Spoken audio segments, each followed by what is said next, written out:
So Josh Wardle made a word game for his partner because she wanted to be able to play this word game every day. And at an architectural level, it is radical because it is simple and it is a throwback to an internet that many people have forgotten about. What happened after that was the glitch community took the idea and ran with it. They made remixes. And so people have made, the last count was well over 1,000 remixes of Wordle on Glitch.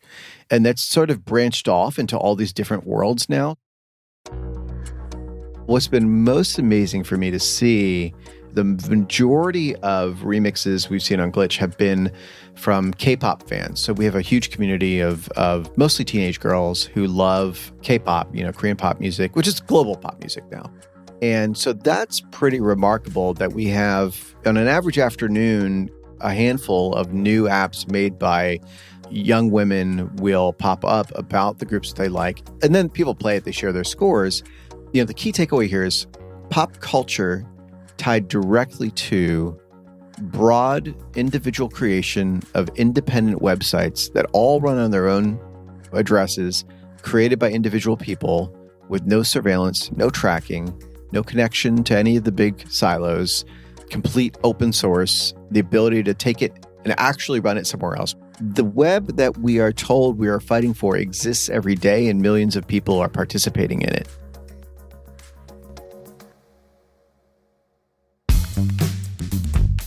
That's Anil Dash. He's the CEO of Glitch, and he's also on the EFF board of directors. Anil thinks a lot about many things, but today we're going to focus on how we can build a grassroots movement to support better technology.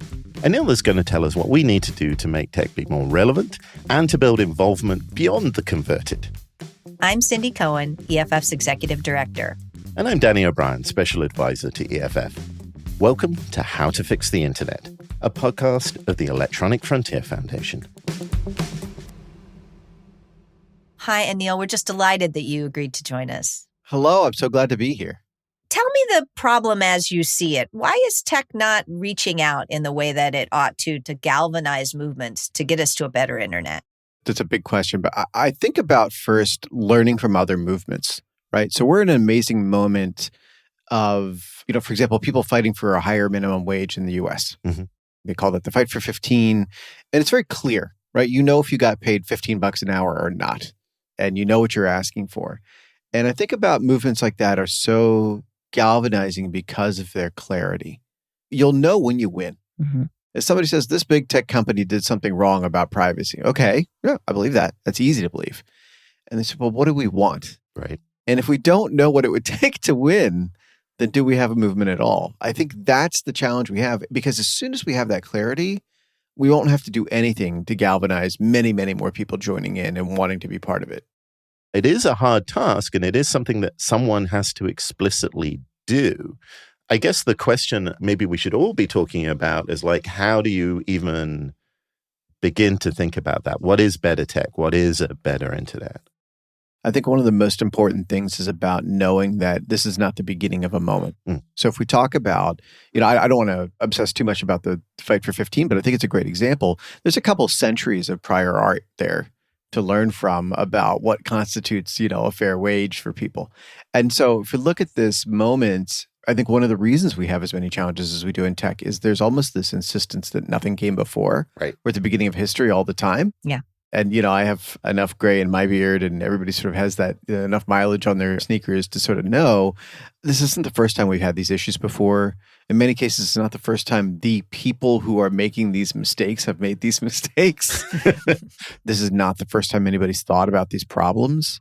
And what could we learn about what did and didn't work in the past? I want to flip this around just a little bit. So tell us your vision. What does it look like if we get it right? And then maybe we can back into our slogan a little bit. Well, that's the hard part, isn't it? Right? I mean, it's I know what I don't like. It's almost the inverse of that. I don't know it when I'll see it. Yeah. There's very obviously this sort of trickle-down architecture. Well, first, we'll help the people that have the fastest phones, the fastest connections, the most wealth, the most security, the most stability. And then everybody else will benefit later. Yeah. And that part always gets kind of overlooked. So I think there's an orientation to service, an orientation to alignment to who you're serving. That is sort of a North Star. So that's one part. It sounds nebulous, but it's far more falsifiable. It's far more testable than you might imagine. I think very often you can sort of say, can this technology be used by somebody who's unhoused? Can this technology be used by somebody who's unbanked? Can this technology be used by somebody with an intermittent connection? Can this technology be used by somebody who, if they revealed some aspect of their identity to their employer, to their government, would be in danger? Right? It's a very short list. We can just rattle off 5 of them, and we can probably come up with 5 more and cover a couple billion people that we care about. That list lives in my head because I do product work every day. Like, I'm lucky I get to work on a product with a team that cares about that. But I think that's got to be the North Star about at least you're making informed decisions there. But I don't think that's the process for much of, especially Silicon Valley, but in general.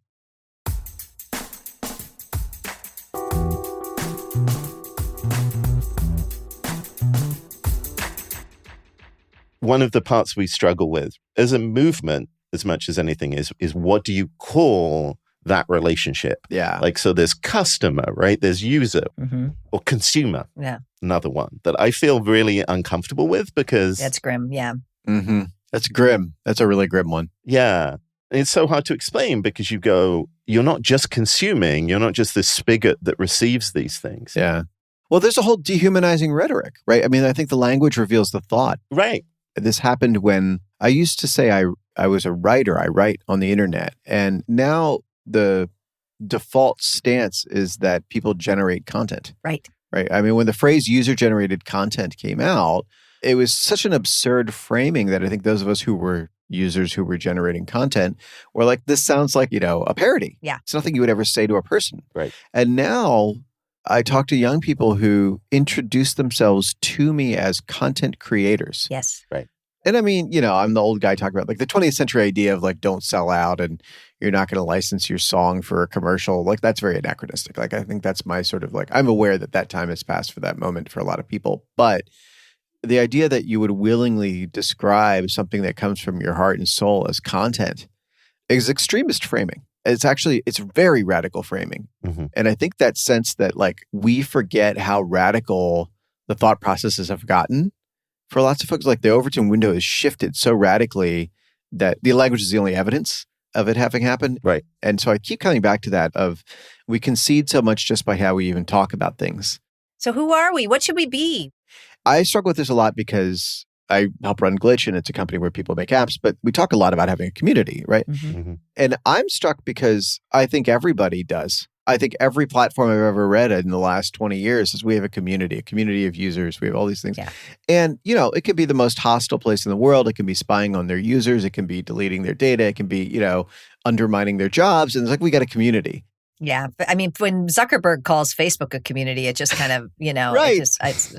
These words don't mean anything. And I struggle because I do mean it. And I take it very seriously in the same way that I take attending community board meetings in my neighborhood really seriously because it's a community, right? And so the city council members kind of roll their eyes when they see me show up because they know I'm going to be there, and that's what community is enough to be exasperating to the people in charge. Right. And that's why I tell our team all the time, we're in charge, we should be exasperated. That's the definition of being a community. That's not happening at 99% of the organizations, I think, that talk about having community. So we don't have a word for what's right.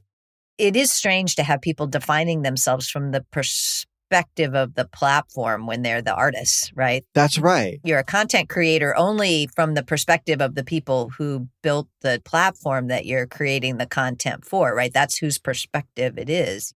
For many people, they're an artist. I think of like a pop culture example of like Zack Snyder. He makes a superhero film and then they don't put it out the right way. And then he goes to the studio and is like, you're going to put out my version. And they spend whatever they spend, $100 million to do it. And he's not saying I'm a content creator for HBO.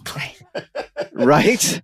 Right. He's not saying that. That's not what he's doing. Like, Steven Spielberg is not a content creator for a movie studio. And I think there's that sense of like owning your work and knowing what you are in the world that is denied by people who are sort of born into that framing. You take somebody like Beyonce, she is not a content creator. She's like, I know what I'm worth. I'll be on Netflix, I'll be on Spotify, I'll be wherever I need to be, but you're going to pay me. You're going to give me control, and I'm an artist, inarguably. Yeah. And I don't think you're going to have most of Generation Z coming up with that sense of self-agency, control, and ownership, even though that's what the internet promised them. And when we were all excited about the web in the early days of the web, it's like everybody's going to own their own work and they're going to have this control.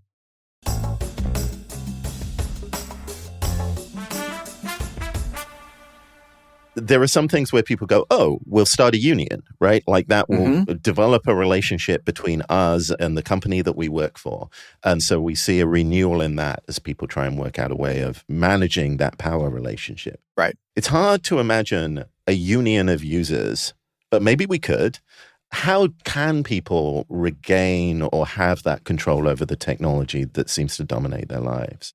One, I wouldn't concede that at all. I think absolutely users can organize and say we want to own and control our data. But we already have examples of this, right? I think of the delete Uber hashtag trending on Twitter. And that was material enough that, it got disclosed in the next quarterly reports of the company and in their IPO filing, right? And that was a couple of folks that sort of started it, and it caught momentum and it had real impact on a multi-billion-dollar company. I think there have been media-based lobbying about the algorithms of Facebook and companies like that, right? I think the biggest thing is, obviously regulation is the one people talk about, but we've kind of let go, at least in most of the Western world, of public shame as a mechanism. We're sort of in a post-shame world. But there are still people in Silicon Valley that don't want to be ashamed, and people that work in tech that don't want to be ashamed. I think the workers are a really great place to go. Yep. I think telling people like, do you want to be complicit in what this company is doing and you have other options because tech workers are the most in-demand workers in the world. I think those are points of leverage that have not been explored at all in terms of driving change. We recently got Apple to back down on some of its breaking of end-to-end encryption. We did some high-profile things like flying a banner over Apple when they were having a big meeting and things like that. Well, you got to have both. Right. You should have fun, right? Yeah. If you can't dance, I don't want to be part of your revolution. The people inside Apple, the workers, were the ones who were really pressuring to make a change in course. And I feel like, we've tried many times to talk to tech workers about things, and I feel like we just need to keep working until we get it right. Yeah. And I feel like we haven't quite figured that out. And if you've got ideas, of course, I'm all ears. I don't know the answer, but I know the traits of the answer, right? I think one of the things is to say a movement has to have a name and an identity enough that people know that they're part of it. And if you are a worker at a company that is building a product that is not going to respect people's privacy, but you're a good actor and you'd like to fix that, how do you throw up the bat signal? Right. What hashtag do you use? If you wanted to say, I want to galvanize everybody in the world who cares about this, there is a signal you can throw up that is going to galvanize the people who care about it and are aligned with you. And that doesn't mean everybody's going to be agreeing. It just means that you're going to be able to get the eyes of the people who do agree with you. And yet, what I find across the board is I say, what would be acceptable to you? If you say to somebody, what's a technology that would be okay for you? And for me, my list is like, I want environmental concerns addressed. I want ethical concerns addressed. I want user privacy concerns addressed. I have a list, right? But that's not where the conversation is. I think one of the things is it's very easy to fall into just two responses. One is to be extremely excited about the technology and like, oh, this is great. It's going to change everything. And to go, I don't want this and it should go away. And, neither of those things are going to play out that way. It is not going to usher in a new utopia, but it's not going to go away either. And so what you have to do is to work out a way of steering it, of sort of riding this strange new force in the direction that you want it to go. We can't evaluate whether it meets our ethical, moral, social, cultural standards unless we know what our standards are. Right. And it's so interesting because techies love technical conformance. Like we love to be like, this is in compliance with the spec. And then when we sort of say, okay, but what's our spec for the world? We don't have one. Right.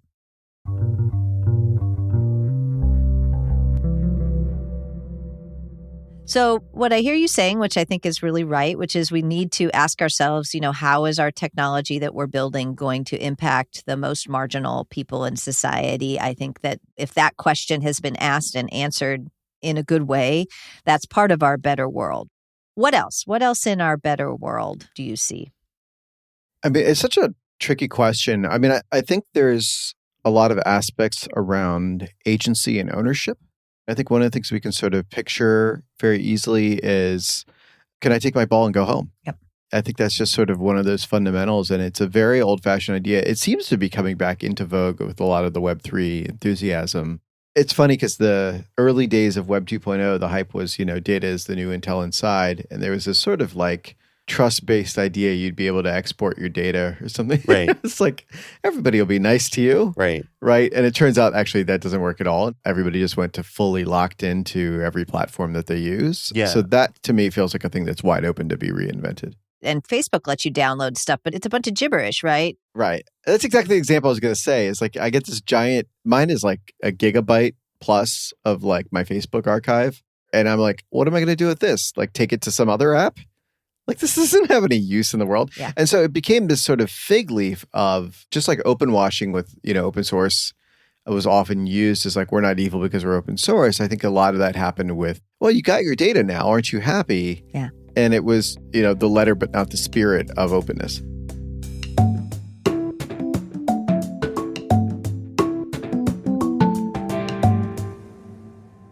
How to Fix the Internet is supported by the Alfred P. Sloan Foundation's Program in Public Understanding of Science, enriching people's lives through a keener appreciation of our increasingly technological world and portraying the complex humanity of scientists, engineers, and mathematicians.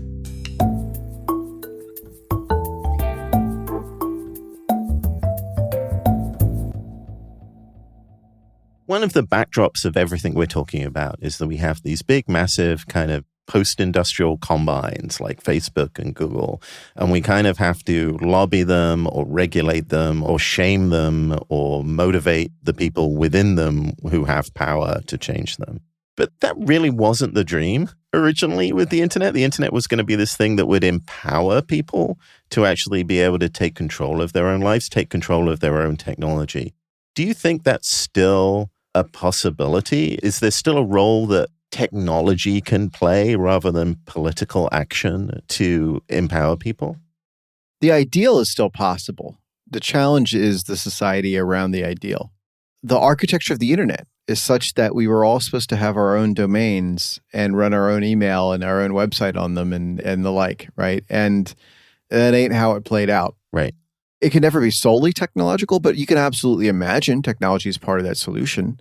We can imagine certainly the combination of technology and regulation mandating some degree of interoperability on such things. But I think there actually is one thing that is really culpable in this not having more users, which is the people who care deeply about these issues and have the technical skill in order to build alternatives generally are so invested in being gatekeepers of their own technical mastery that they don't make them usable for normal people. Right. And so there's this interesting thing where it's like, I look down on having all my data in one of these giant silos from the big companies, but also I look down on users who don't know how to run their own server on the internet. This comes back to this thing of you're still a long way away from the people who are most vulnerable and most in need of this technology. That's right. There are camps that believe in only the tech titans having control, and then a camp that believes in nominally individual users having control. But in real practice, neither of them is very good about caring for the most vulnerable anyway. You work on Glitch, and Glitch is, for those of you who don't know, it is a kind of a system for helping people build just the tools and websites and programs that people can use on the web themselves, right? It's designed to be kind of like an easy-to-use way of building these apps. Do you think about embodying these kind of values when you're designing stuff like Glitch, or do you see these as separate worlds? Oh, yeah, every day. Yeah, this is why I do it. Could we have an example? I'll give you an example from outside because I'm very proud of what we do, but I want to be clear it's part of a larger movement. So I think the example that comes to mind for me in 2022 is Wordle. Oh, yeah. So Wordle is, amongst many other things, an act of love. So Josh Wardle made a word game for his partner because she wanted to be able to play this word game every day.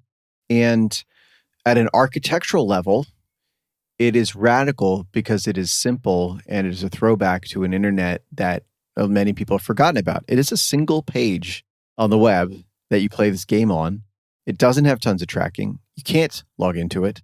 It doesn't even attempt to finagle your data out of you. And it's fun. And it can't try to steal your attention because you're limited to only playing it once per day. And if you're spending more than 5 minutes playing the game, you're really bad at it and probably not having fun, right? So it's sort of got a ceiling. Maybe 10, but okay. Okay, 10. We'll put 10. But the point is, if you're spending hours a day, as much as people are spending on TikTok, then that's not the place for you. This is not the game for you. And so I think the thing is that it is structurally aligned with a healthy web. And it is the biggest phenomenon in the consumer internet this year, right? And it's made by a guy, by a person. And so I keep calling it the Wordle Wide Web. Like that version of the internet, we were told is dead and can't succeed and has to be in an app store and has to be distributed through Facebook and has to surveil you and has to be getting VC money and all this list of things, right? And it makes obvious that that is a lie. No surprise to me, what happened after that was the glitch community took the idea and ran with it. They made remixes. And so people have made, the last count was well over 1,000 remixes of Wordle on Glitch. And that's sort of branched off into all these different worlds now. So there are, I think really tellingly, identity-based ones. Like there's one of the earliest remixes was called Queerdle. And it's like, this is queer culture.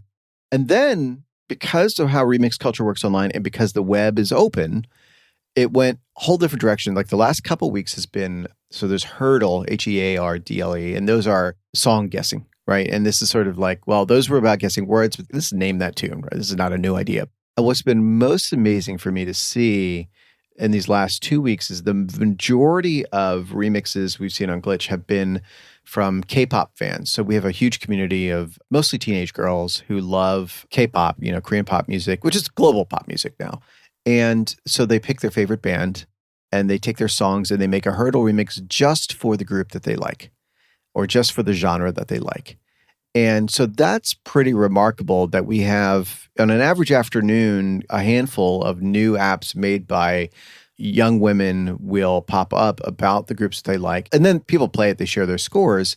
The key takeaway here is pop culture tied directly to broad individual creation of independent websites that all run on their own addresses, created by individual people with no surveillance, no tracking, no connection to any of the big silos, complete open source, the ability to take it and actually run it somewhere else. When you get a download, it's not something that's tied into the system. The web that we are told we are fighting for exists every day and millions of people are participating in it.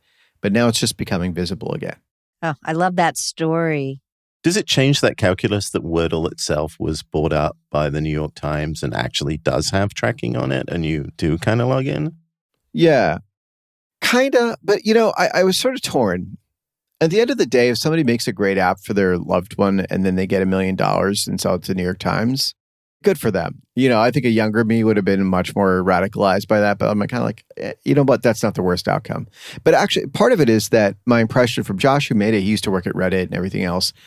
He's probably going to get paid more for that than he did from working at Reddit or something like that. So the idea that there's more of a return as opposed to the venture-backed model or the publicly traded companies model, like those don't always reward their workers commensurate to the value that they create. Right. And so I think that sort of has to be the benchmark as opposed to keep it pure and don't make any money on this thing. Because I'm like, well, we tried having that as our aesthetic maybe as late as the 90s. The Beatles had their song licensed in the Nike commercial and a bunch of boomers got mad, right? And like that idea of caring about that level of selling out at a time when every rapper has their own perfume and clothing line and whatever is just anachronistic. Right. So I think that sense of the purity of it being non-commercial it's actually not a battle we can win. But the idea of agency, control, creativity, response, connection to culture, and genuine democratization to a demographic that has been overlooked and disrespected by the tech platforms, that is all doable. The key there is the openness. Mm-hmm. The fact that somebody can take this thing and turn it into something that works for themselves, just their 3 friends or their whole community. I don't care if the New York Times takes Wordle and turns it into something I don't want. I got 100 other choices. The thing that is also really important here is the thing that isn't happening, which is that the New York Times is not suing all of these Wordles out of existence, yes. Which is important, right? Because the reason why they're not doing that is they know that would be an absolute nightmare. Like they have the legal capability to do that, but the norm is that you do not do that on the internet because the internet will hit back.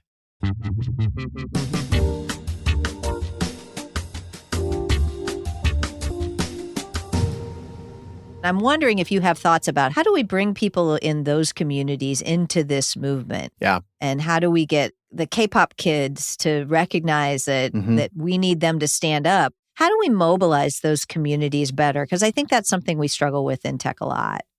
There are so many natural affinities that I think we can do better at connecting to. One of the ones that jumps out to me is in seeing the mobilization against police violence here in New York City after the death of George Floyd. The first thing that organizers were doing at marches was essentially teaching digital security to people, almost all young people, coming out to these protests and these marches. And, they were walking them through what to do with their phones, what to install, and how to run their browser. And it was extraordinary because they saw the first step of participating in protests or civil disobedience is digital fluency. And so it was incredible, right? And now I think it's wonderful EFF has responded with resources for, any kind of protester. And I think that's incredibly powerful. But even going beyond that, I do think everybody cares about intellectual property now. Everybody in the world cares about it. Like, it is such a broad thing. And it used to be, a couple lawyers cared or, a couple like obsessives cared. And now it is sort of every day.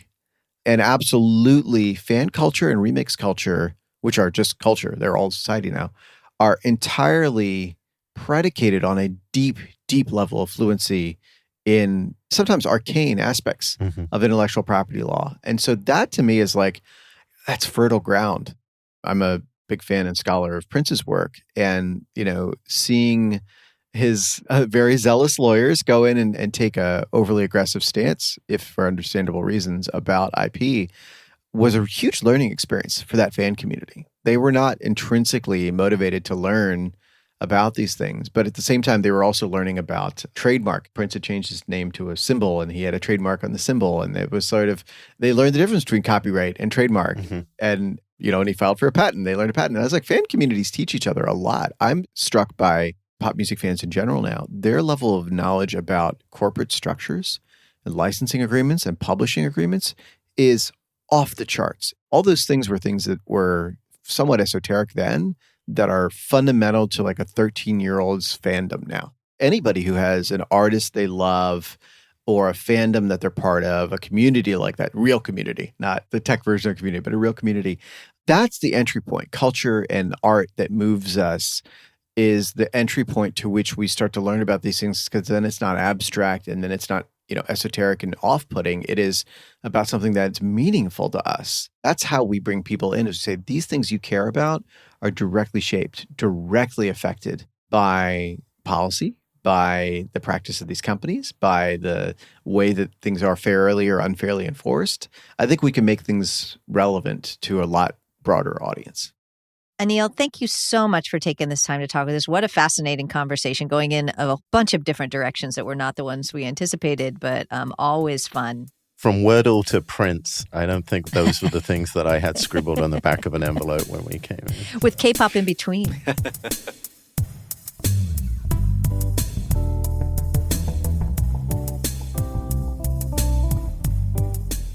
Well, big thanks to Anil for joining us today. The first thing we talked about is something that we've heard consistently across this podcast, is that we need the people who are affected by technologies, and especially those who are the most marginalized. The technologies need to serve them. And this is just so consistent across all the people that we talk to.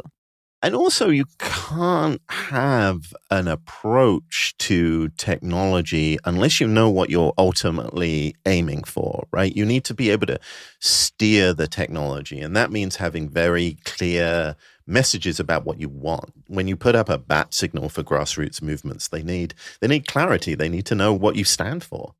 I loved his example of how we've taken the idea of being an artist and turned it into a content creator, right? And how it's become just so embedded that the people who are making things and doing things are a piece of somebody else's story rather than the main story.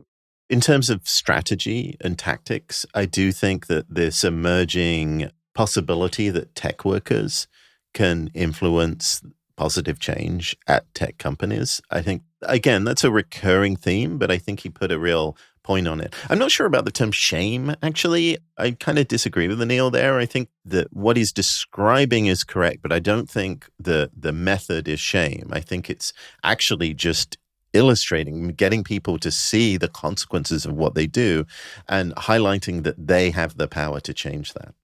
It's just basic accountability. And that doesn't have to be a personal decision that you're a bad person. It's just making people accountable for the consequences of the things they build and the way that their businesses work.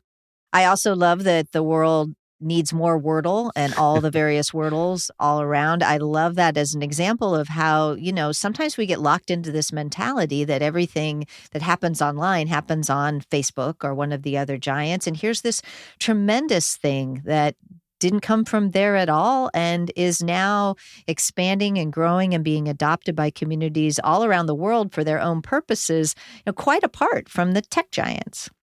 Corinne McSherry, the legal director at EFF, is always talking about how everybody pays attention to Facebook and forgets that the web we're defending is still there, still an engine of creativity and empowerment. And out of left field, I think that while we're talking about political action, it's still true that digital security has become an important first step in protests. And maybe that's the thing that leads us on to other considerations, from like intellectual property to the importance of encryption. All of this stuff is already ingrained in people's lives. So all it takes is pointing out that they're already taking it seriously. We just need to work out a way of making all of those things work for them. I love his emphasis on art and how art is one of the ways that we can bring people into, an understanding of how they're impacted by technology, but really sees the means of making their art, sharing their art, talking about their art, and appreciating other artists, right? The fan communities as well, that these are all people who are already engaged with their technology. And so for us, as people who are trying to help make a better world, we just have to find a way to reach those communities and help empower them to use their voice to make things better. Thank you for listening. If you want to get in touch about the show, you can write to us at podcast@eff.org. Check out the EFF website to become a member or donate. This podcast is licensed Creative Commons Attribution 4.0 International and includes music licensed Creative Commons Attribution 3.0 unported by their creators. You can find their names and links to their music in our episode notes or on our website at eff.org/podcast. How to Fix the Internet is supported by the Alfred P. Sloan Foundation's Program in Public Understanding of Science and Technology. I'm Danny O'Brien. And I'm Cindy Cohen. This podcast is licensed Creative Commons Attribution 4.0 International and includes the following music licensed Creative Commons Attribution 3.0, unported by its creators. Get It, the Pop Mix by Jay Lang, featuring Analog by Nature and RJ. Probably Shouldn't by Jay Lang. Smoky Eyes by Stefan Kartenberg. Common Ground by Airtone. Klaus by Skill Borrower. And Chrome Cactus by Martine de Boer.